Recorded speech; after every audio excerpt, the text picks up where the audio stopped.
আসসালামু আলাইকুম। Arifa agro YouTube চ্যানেলের পক্ষ থেকে সকলকে জানাই আন্তরিক শুভেচ্ছা ও অভিনন্দন। সম্মানিত খামারি বন্ধুগণ, আপনারা কেমন আছেন? আশা করি সকলেই ভালো আছেন।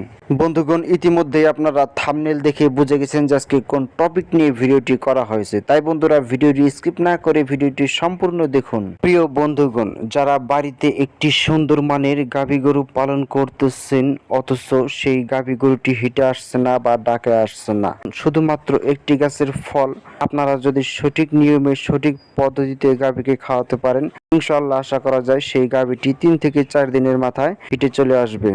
প্রিয় খামারি বন্ধুগণ, গাভী হিটে না আসার কয়েকটি কারণ রয়েছে, তার মধ্যে আমি কয়েকটি কারণ তুলে ধরছি। সম্মানিত বন্ধুগণ, গাভী হিটে না আসার প্রথম নাম্বার কারণটি হলো বন্ধুগণ, গাভীর বয়স বেশি হয়ে যাওয়া। অর্থাৎ যেই গাভীটি 5 থেকে 6টি বিয়ানে দিয়েছে, বিয়ানে দেওয়ার পর গাভীটি বয়স বেশি হয়ে গেছে, অর্থাৎ গাভীটির বয়স